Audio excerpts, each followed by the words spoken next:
Ating munting pag-aaral ngayon, pinamagatan natin, Survive Through Kindness. Or lessons from 1 Kings 17:1-6.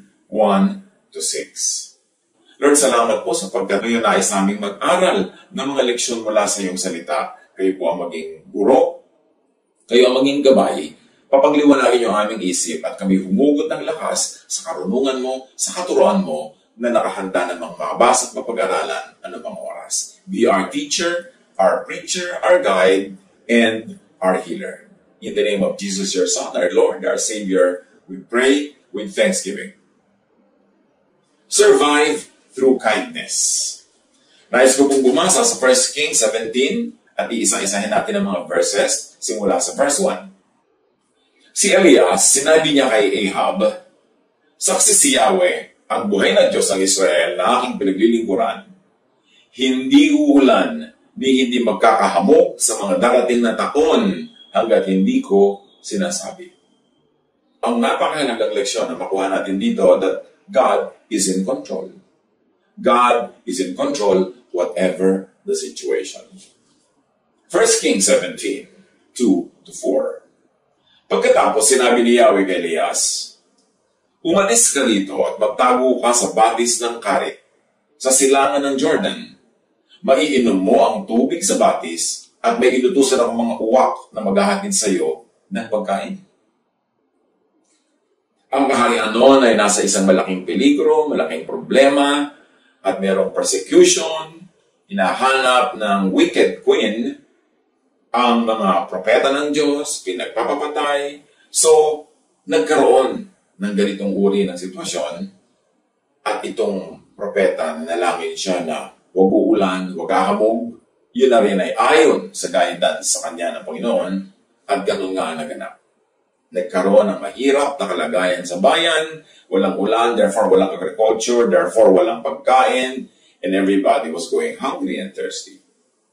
At ang turo ng Panginoon sa propeta, pumunta ka sa ganung lugar. At ang lugar na yon, outside of the boundaries of Israel.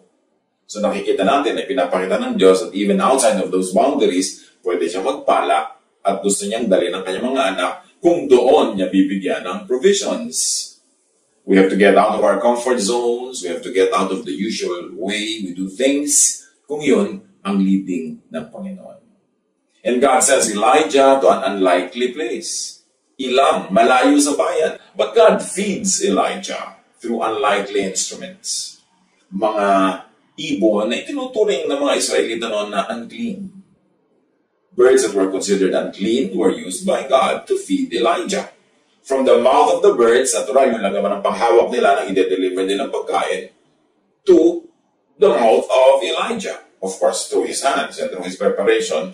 Pero kung magiging maselan ka at sasabihin mo, "I don't like this is an unclean bird, I don't want to be fed by an unclean bird," so magaling ang binibigay niya na pagkain, yun ay nilampasan ni Elijah. He went against convention, tradition, the usual practice, at tumanggap siya ng pagpapala sa mga channels ng Diyos na hindi karaniwan associated with blessing.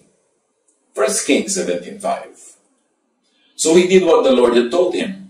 He went to the Kerith ravine east of the Jordan and stayed there. Sinunod nga ni Elias at sinabi ni Yahweh, lumakad siya at nanirahan sa may batis ng Karit sa silangan ng Jordan. Very clear yung pagsabi ng boundary because it's outside of the usual boundary where the Jews were comfortable. Hindi nila home front yan, hindi nila home place, but it was the place where the Lord led the prophet. In a manner of speaking, Elijah is away from everyone else. Kaya kung meron sa ating mga nalulungkot-lungkot dyan at namimiss-miss natin yung mga iba nating hindi nakakasama physically for a while, think of Elijah.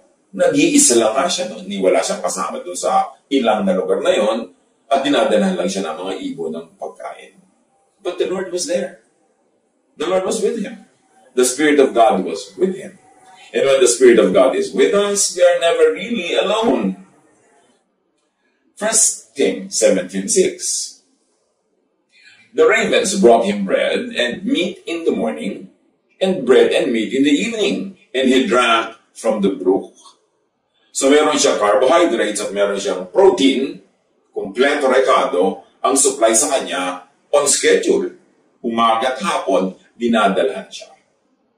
Importante na tayo'y umaasa sa Panginoon. But you know, the Lord used these ravens, so the Lord can use anybody, anything, para tayo bigyan ng mga kailangan natin sa buhay. Huwag tayo masyadong mag-alala tungkol sa mga bagay na yan. Because ang ating masalangit, siya ang nagbibigay sa atin ng mga provisions. We only have to open our eyes to the many wonderful ways that God blesses us. Be thankful, not be afraid, and to be conservative. Na pagtipirin naman natin, ayusin natin ang paggamit para humaba ang ating supply. Umaga at hapon, may mga awak na nagdadala sa kanya ng pagkain at sa batis naman siya umiinom.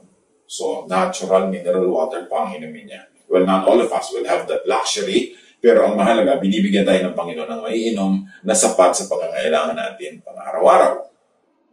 Elijah submits to God's instruction and is given food and drink. Remember, hindi nauna yung food and drink. Ang nauna, pagsunod niya. At nung sumunod na siya sa instruction ng Diyos, sumunod yung provision. Sumunod ang blessing. 1 Kings 17, 7-9. Ngunit, dumating ang panahon na natuyo na rin ang batis. So, natuyo na rin pati ang pinagagalingan ng kanyang inumin. Kaya sinabi sa kanya ni Yahweh, umalis ka rito. Pumunta ka sa Serepta, sa lupain ng Sidon. May inutusan ako isang byuda na magpapakain sa iyo roon. So the brook dries up, but God offers another source of provision for Elijah. Again, another unlikely channel of blessing, a very unlikely helper, a woman, a widow, which, by the standards of the culture at the time, could be equated with a very weak person. Walang power, walang strength, walang social, economic, political power. Pero yun ang gagamitin ng Panginoon para pakainin itong si Elijah. When God chooses an instrument, when God chooses a channel of blessing, who are we to say, ay kulang yan, ay mahina yan, ay hindi yan sapat. Kaya nga lalong naging emphatic ang Panginoon na siya ang talagang provider, so huwag mong tingnan yung ginagamit niyang instrument, huwag mong isipin na hindi yun magiging sapat, na hindi magiging kulang, dahil ang Diyos ang nasa likod ng instrument na yun. And God is always more than enough. At yun ang pwede natin pagtulaan. 1 Kings 17, 10-11. Pumunta na siya roon at nang papasok na siya ng pintuan ng lungsod, nakita niya ang byuda na namumulot ng panggatong. Sinabi niya sa babae, maaari po bang makiinom? Aalis na ang babae upang ikuha siya ng tubig nang pakapol niyang sabihin, kung maaari, bigyan mo rin ako ng kapirasong tinapay. Ito ang instruction ng Diyos sa kanya. Yung babaeng makikita niya ang magpapakain sa kanya. So, kung lakas ng loob naman siya humingi ng maiinom. Can you imagine asking for a drink in a time of drought? Walang tubig, walang supply. Kung meron man yung babaeng itinago-tagong konting tubig, para sa kanya lang yun, o sa kanyang pamilya, o sa kanyang anak. Pero ngayon, nandito ang prophet asking for water. Hindi naman nag-atubili yung babae na tumulong. Kukuha na talaga siya ng tubig. Maaring siya man ay kinausap ng Diyos, inihanda ang kanyang loob para siya maging mapagbigay kahit sa panahon ng kanyang sariling pangangailangan. Ito ang instruction ng Diyos sa propeta at maaring doon din sa babae. Dapat sensitive tayo sa pakikinig sa instruction ng Diyos. Kahit tayo may mga pangangailangan, kahit gusto natin maging selfish, kahit gusto nating sarili ang unahin, pakinggan ang tinig ng Diyos. 1 Kings 17:12. Sumagot ang babae, saksi si Yahweh, ang iyong buhay na Diyos na wala na kaming tinapay. Meron pa kaming kakaunting harina at ilang patak ng langis. Namumulot na ako ng panggatong upang lutuin yun at makakain man lang kami ng anak ko bago kami mamatay. Ganon kagrabe ang sitwasyon. Itong babaeng sinabi ng Diyos sa propeta, puntahan mo yun ang magpapakain sa iyo. Meron siyang konting tubig, kaya pwede siyang magbigay. Pero nung humingi ang propeta ng tinapay, sabi niya, ang totoo, meron kaming konting-konting harina. Baka isang takot na lang yun. Meron kaming konting-konting langis na kailangan sa pagtimpla para makagawa ng tinapay. titimplahin ko na yun, lulutuin ko na yun, kaya mo ko natagpuan dito sa gate ng bayan, nangunguha ko ng mga tuyong kahoy para gumawa ko ng apoy, para magluto. Kakainin na namin, mag-inahuli naming supply, at mamamatay lang kami sa gutom kasi wala namang darating na supply. Hindi umuulan, walang bunga ang mga puno, tuyo ang lahat. Ito na ang huli naming meal. Tapos humihingi yung prophet ng tinapay. Indeed, it was a very unlikely helper. Kapos na ang babae, siya pa ang hiningan. Pero kung iibigin naman niya na magbigay, may maibibigay pa siya. Kaya lang, baka mawala na siya at ang kanyang anak, o kaya mabawasan ang sana ay konting-konting pagkain na lang nila. 1 Kings 17:13-24. Sinabi sa kanya ni Elias, huwag ka mag-alala. So there was an assurance from God through the prophet. That's why I like to believe that this woman was also spoken to by the Spirit of God. Kasi hindi naman madaling maniwala sa isang estranghero, no matter how much of a prophet he might look. Kung yung tiyan mo na ang nakataya, pagkain mo na ang nakataya, huling supply mo na ang hinihingi.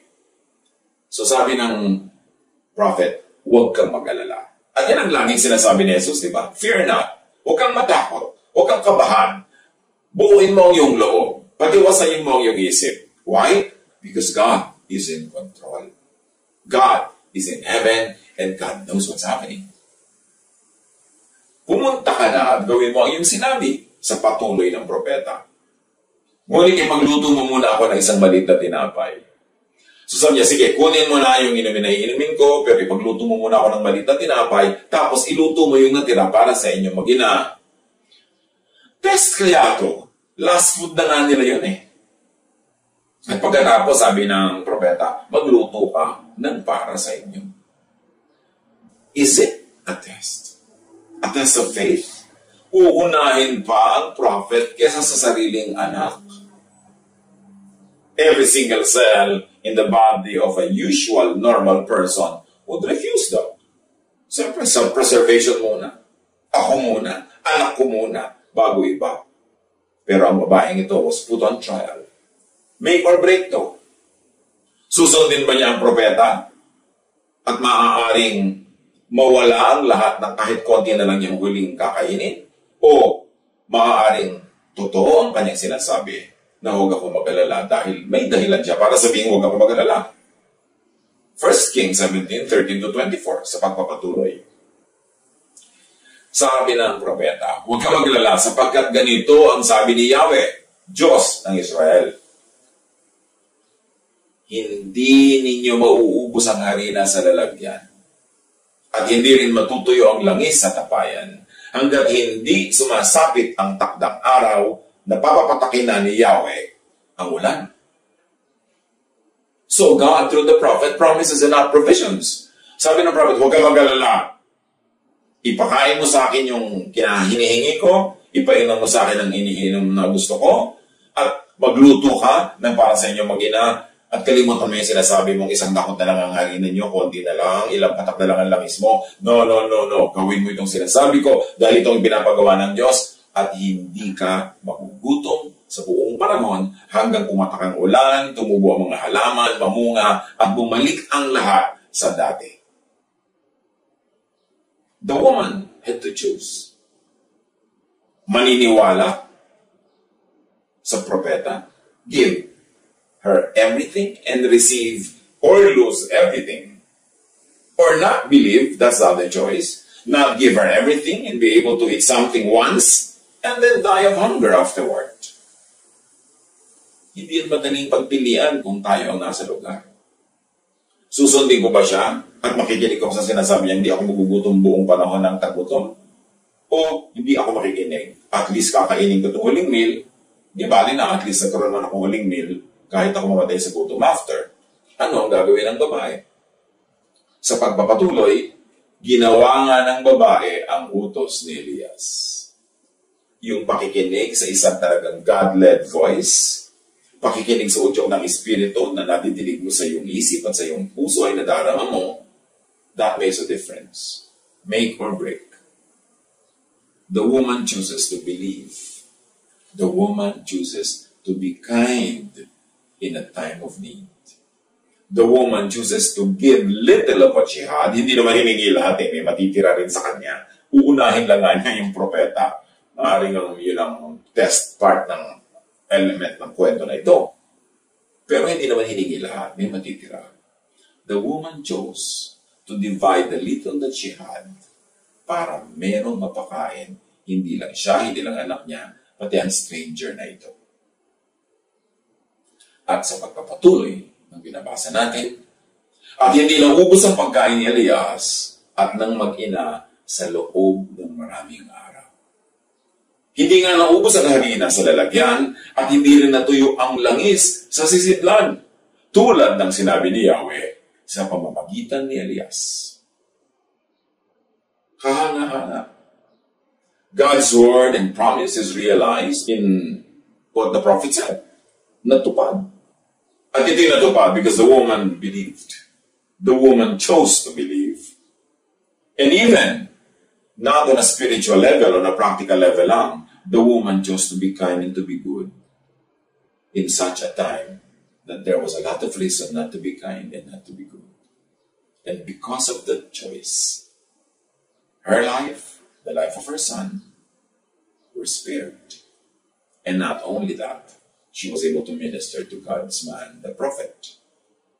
Yung kwentong yan, bagamat matanda, very fresh ang application. Kasi noon at hanggang ngayon, pare-pareho lang naman. Sabi nga ni Solomon, there is nothing new under the sun. Lahat pa ulit-ulit lang.